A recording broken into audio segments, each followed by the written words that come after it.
Ok, comme vous pouvez le voir, la team Yop, c'est du passé, c'est fini. Maintenant, place à la team Eni. Alors effectivement, j'ai reroll pour pouvoir faire place à une team Eni avec composée d'un Yop, composé d'un Sadida, d'un Kra, d'un Sakri et d'un Inu, et les trois autres classes c'est des Eni. Moi qui voulais de la vitesse en combat, bah voilà, je vais être servi donc avec le Yop qui commence avec des Pugilas. Alors là vous allez me dire, oui alors il y a 5 Pugilas, c'est pas normal. Tout simplement parce que je suis muni de la ceinture classe Yop. Alors petite parenthèse, qu'est-ce qui est fort pour que le Yop ait une ceinture classe? Qu'est-ce qui est fort sur la ceinture? Parce que forcément un item classe, pour que ça vaut le coup de le remplacer par un item normal et donc on va dire de remplacer par un bonus panoplie, parce que là j'aurais clairement pu faire 3 items Melou avec peut-être 3 items Shenmue. Mais non, je vais expliquer. Donc le Shenmue c'est pour l'initiative, le chapeau c'est pour l'initiative, la Melou c'est pour le bonus panneau, un PA 150 Vita, 40 force. Donc avec le tout FM Vita, j'ai quand même 800 Vita et 177 de stats. Donc le PGA, je vais vous expliquer comment ça marche. J'ai un bouclier PA parce que si je le retire, je suis... Bon, petit problème, du coup, j'ai pas besoin du bouclier. Mais c'est surtout pour la dernière ligne, augmente le nombre de lancers maximal par tour du sort Pugila. Donc qu'est-ce que ça fait? C'est qu'au lieu d'en avoir 5, enfin au lieu d'en avoir 4, donc de base un Pugila c'est un sort qui s'augmente, le Pugila va faire du 9 à 11, ensuite deuxième mob il va faire du, augmente les dégâts de base du sort Pugila de 18, et ainsi de suite, et ça se stack pour le tour en cours. Donc si vous arrivez au quatrième Pugila, vous aurez donc les dégâts de base, plus les dégâts qui sont augmentés après chaque lancer, pour le tour en cours bien sûr. Donc si je rajoute un Pugila, bah forcément, donc c'est super fort, puisque vu que ça augmente de 18, les derniers pugilats sont à chaque fois les plus féroces. Donc si j'en mets 5, bah, c'est encore plus féroce. Pour le Sadida, j'ai choisi la classe, l'élément O, tout simplement pour Mangrove. J'ai voulu le mettre de base R pour l'infection, mais voilà, j'ai préféré O pour le soin, ça fait du soin en zone, donc c'est pas négligeable. Les Lutrophes, on change pas, c'est juste pour l'avarice, c'est bon, voilà, pour faire des dégâts uniques, pour faire des dégâts sur une seule cible. Le Kra, c'est pour la fulmie, donc je vous la présente pas, la fulmie, c'est plus il y a de mobs. Si je vous la présente finalement, plus il y a de mobs, plus vous faites de dégâts. Ça veut dire que s'il y a une ligne de 8 mobs, forcément, pas forcément collée, vous allez faire 1, 2, ça va rebondir et ça va faire plus de dégâts. Et ensuite, voilà, Eni, c'est pour le bosquet. Donc, moi, je suis niveau 180. Il faut donc être niveau 180 et être dans l'élément R pour pouvoir faire bosquet. Là, vous en avez vu un. Le Sacrier, bon, il est là pour la finition, mais bon, voilà, c'est pas ouf. Sachant que là, je suis avec des stuff niveau 5, vous avez 2 Fusbo qui va s'afficher, et vous voyez que quand même, les dégâts sont, ça va. Et sachant que le bosquet, c'est réparti par rapport aux alliés stimulés. Donc, si tous les alliés sont stimulés et que tous les ennemis collent des alliés, forcément, ça va faire des dégâts à tous les ennemis. Bon, bien évidemment, il y a un petit défaut dans cette team, c'est comme vous le voyez, bon, la zone est plutôt énorme. La zone que je viens là d'infliger à tous les ennemis. Mais justement, plus la zone est énorme, plus les risques affiliés à la zone. Donc là, vous voyez que si j'avais touché une pitraille, j'aurais pas fait long feu. On est donc là sur une team qui est, voilà, donc pour farm la zone, les zones. Ça dépend donc quelle zone, même là, Berceau d'Alma, la zone est quand même assez rapide à farm. Mais elle est très dangereuse. Dès le moment où vous avez un fantôme à la mer dans le combat peut vite devenir bizarre. Bon, là, tout s'est bien passé, je suis donc passé à l'Opsie. C'est pareil, l'Obsidian, bon, on n'est pas sur un donjon de la même dangerosité, je dirais. Mais bon, ça peut vite partir en cacahuète, bon, avec la pougnette, je sais pas trop ce qu'elle fait et je préfère pas la taper.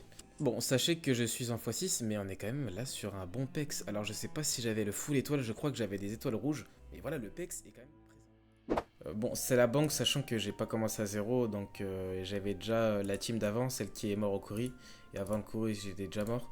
Donc on va partir, voilà, sur la base de je commence pas à zéro. Donc voilà ma banque. Oui, un Vulbis, et oui, je suis dans les 7 Vulbis qui ont été drop sur le serveur.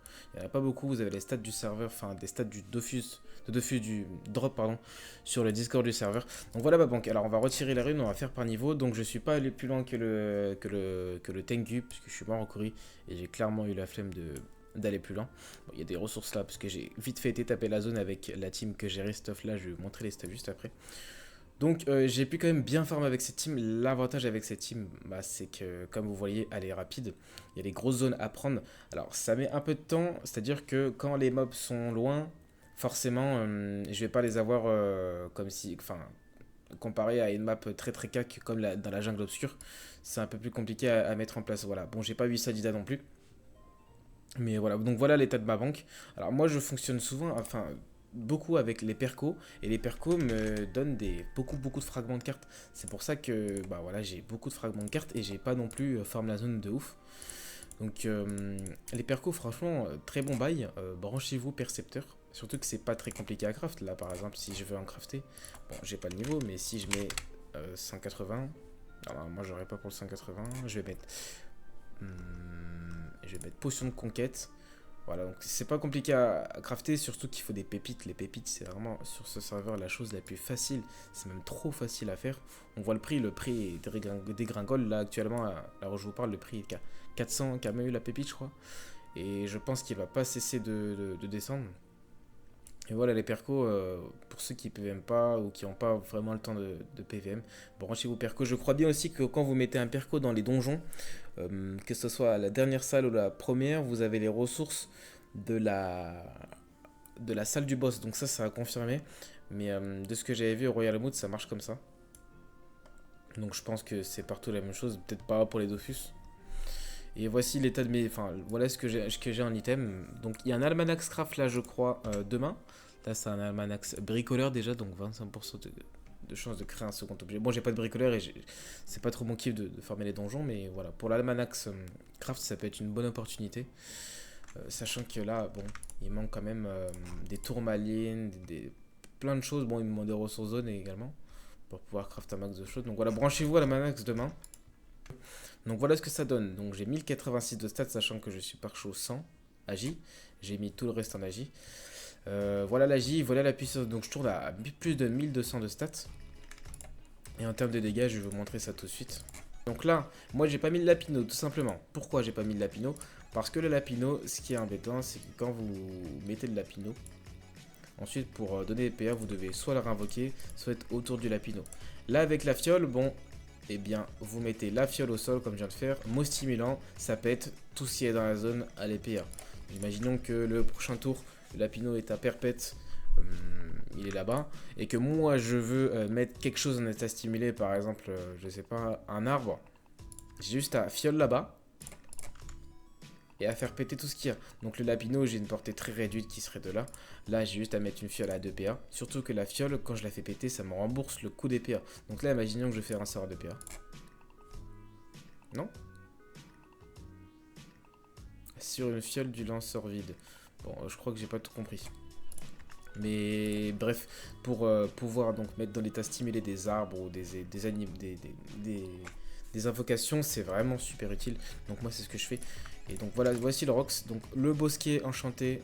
Donc je vous conseille de faire des petits menhirs si vous avez, enfin pas avant le niveau 180. Donc voilà ce que ça fait en zone. Donc sachant que, voilà, je tape ici. Imaginons que là je suis en état stimulé. Imaginons que je sais pas, je suis autour mais que je vais taper des mobs qui sont là. Ça va taper ce qu'il y a autour de moi et les mobs qui sont là-bas. Et vous voyez que le Rox est quand même sur du 0 resist, c'est vraiment pas mal. Donc après j'ai plein de sorts, donc étant donné que je serai en 14 PA, je fais le combo. Vous avez aussi ce sort là qui se booste si vous n'utilisez pas un tour sur deux. Donc là voilà. Tac tac.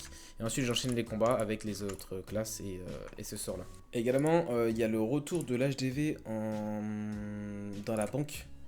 Donc là vous avez, au lieu de sortir, de devoir aller à l'HDV ressources, HDV je sais pas où, vous avez juste à aller à la banque, vous avez tous les HDV. Donc moi ce que je vais faire c'est que dès qu'ils vont modifier, je sais pas s'ils vont le modifier mais ce serait cool.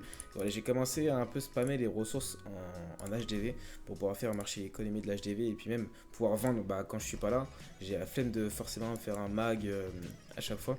Donc là ce serait cool juste parce que là je suis niveau 40, je suis niveau 22, j'ai que 2 emplacements de vente supplémentaires à chaque niveau gagné. Ce serait bien qu'ils enlèvent la limite de niveau. Ça sert, enfin, je trouve qu'elle sert complètement à rien.